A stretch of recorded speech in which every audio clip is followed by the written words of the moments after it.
Karakteristik sapi Bali berbeda dengan sapi lainnya yang ada di Nusantara. Bangsa sapi adalah sekumpulan ternak yang memiliki karakteristik tertentu yang sama. Atas dasar karakteristik tersebut, ternak-ternak tersebut dapat dibedakan dengan ternak lainnya meskipun masih dalam jenis hewan yang sama.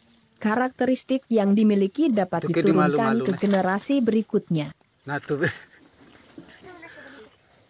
Dinamakan sapi Bali karena memang penyebaran populasi bangsa sapi ini terdapat di Pulau Bali.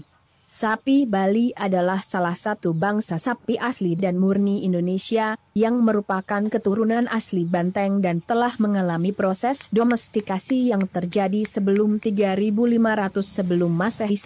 Sapi Bali asli mempunyai bentuk dan karakteristik sama dengan banteng. Ditinjau dari sejarahnya, sapi merupakan hewan ternak yang tidak dapat dipisahkan dari kehidupan masyarakat petani di Bali. Sapi Bali sudah dipelihara secara turun-menurun oleh masyarakat petani Bali sejak zaman dahulu.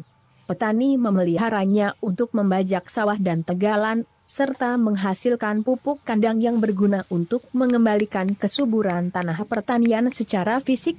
Sapi Bali mudah dikenali karena mempunyai ciri-ciri sebagai berikut. Warna bulunya pada badannya akan berubah sesuai usia dan jenis kelaminnya, sehingga termasuk hewan dimorfisme seks.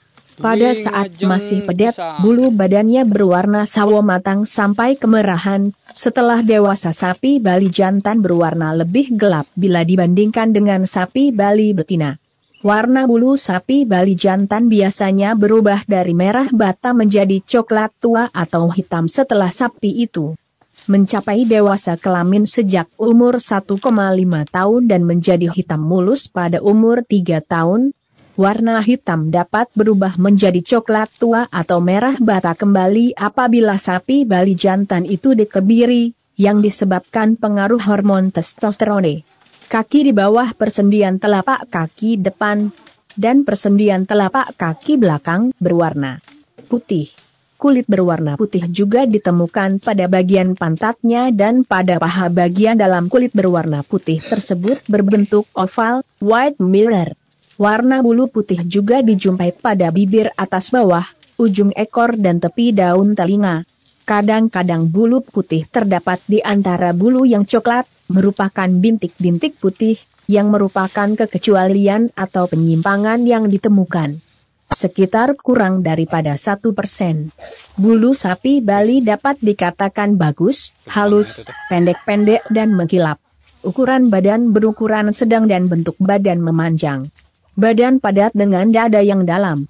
Tidak berpunuk dan seolah-olah tidak bergelambir. Kakinya ramping, agak pendek menyerupai kaki kerbau. Pada tengah-tengah, median, punggungnya selalu ditemukan bulu hitam membentuk garis belut. Memanjang dari gumbah hingga pangkal ekor. Cermin hidung, kuku dan bulu ujung ekornya berwarna hitam. Tanduk pada sapi jantan tumbuh agak ke bagian luar kepala, sebaliknya untuk jenis sapi betina tumbuh ke bagian dalam.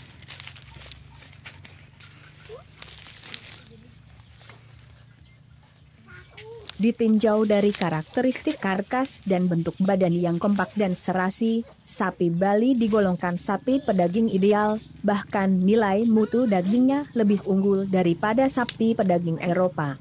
Oleh karena itu dianggap lebih baik sebagai ternak pada iklim tropik yang lembab karena memperlihatkan kemampuan tubuh yang baik dengan pemberian makanan yang bernilai gizi tinggi untuk karkas sapi Bali jantan. Tidak ideal karena perempatan karkas depan, nilai ekonominya lebih rendah, lebih besar, 52% daripada perempatan karkas belakang, 48%, kecuali kalau dikastrasi ketika masih pedet. Variasi merupakan ciri-ciri umum yang terdapat di dalam suatu populasi.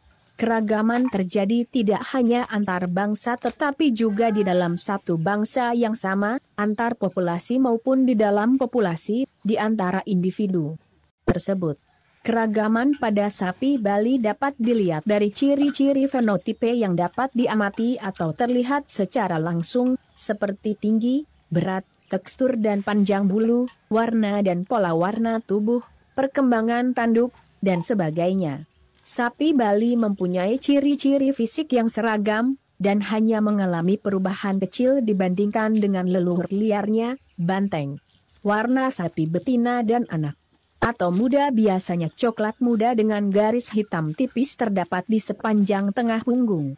Warna sapi jantan adalah coklat ketika muda tetapi kemudian warna ini berubah agak gelap pada umur 12-18 bulan sampai mendekati hitam pada saat dewasa, kecuali sapi jantan yang dikastrasi akan tetap berwarna coklat. Pada kedua jenis kelamin terdapat warna putih pada bagian belakang paha, pantat, bagian bawah, perut, keempat kaki bawah, white stocking, sampai di atas kuku, bagian dalam telinga, dan pada pinggiran bibir atas. Di samping pola warna yang umum dan standar, pada sapi Bali juga ditemukan beberapa pola warna yang menyimpang seperti dikemukakan yaitu, sapi Injin adalah sapi Bali yang warna bulu tubuhnya hitam sejak kecil, warna bulu telinga bagian dalam juga hitam, pada yang jantan sekalipun dikebiri tidak terjadi perubahan warna. Sapi Mores adalah sapi Bali yang semestinya pada bagian bawah tubuh berwarna putih tetapi ada warna hitam atau merah pada bagian bawah tersebut. Sapi Tutul adalah sapi Bali yang bertutul-tutul putih pada bagian tubuhnya. Sapi Bang adalah sapi Bali yang kaos putih pada kakinya berwarna merah. Sapi Panjut adalah sapi Bali yang ujung ekornya berwarna putih. Sapi Cundang adalah sapi Bali yang di dahinya berwarna putih. Kemampuan reproduksi sapi Bali adalah terbaik di antara sapi-sapi lokal di Indonesia, karena sapi Bali bisa beranak setiap tahun. Dengan manajemen yang baik penambahan berat badan harian bisa mencapai 0,7 kg per hari. Keunggulan yang lain bahwa sapi Bali mudah beradaptasi dengan lingkungan yang baru, sehingga sering disebut ternak perintis. Pakan ternak sapi secara garis besar pakan ternak sapi terbagi atas pakan utama yaitu hijauan dan pakan penguat, konsentrat, dan pakan tambahan, feed supplement. Hijauan merupakan bahan pakan utama ternak sapi penggemukan dapat berupa rumput baik itu rumput unggul, rumput lapangan dan sebagian jenis leguminosa. Untuk pemberian hijauan makanan ternak dapat diberikan dengan memberikan rumput unggul seperti rumput raja, rumput gajah DLL atau mencampurkan rumput lapangan dengan tanaman leguminosa seperti gamal, kaliandra, turi dan lain-lain yang memiliki gizi tinggi. Hal ini perlu dilakukan karena ketersediaan sangat dipengaruhi oleh musim dan semakin terbatasnya padang pengembalaan di samping itu nilai gizi yang dikandung sangat rendah. B. Konsentrat, makanan penguat. Konsentrat adalah campuran dari beberapa bahan pakan untuk melengkapi kekurangan gizi dari hijauan makanan ternak. Terdiri dari bahan pakan dengan kandungan serat kasar rendah dan mudah dicerna berasal dari biji-bijian, hasil ikutan limbah pertanian dari pabrik pengolahan hasil pertanian dan bahan berasal dari hewan seperti tepung ikan, tepung darah dan lain-lain. C. Pakan tambahan, feed suplemen, merupakan pakan tambahan yang berguna untuk merangsang pertumbuhan, mencegah penyakit dan melengkapi ransum pakan ternak.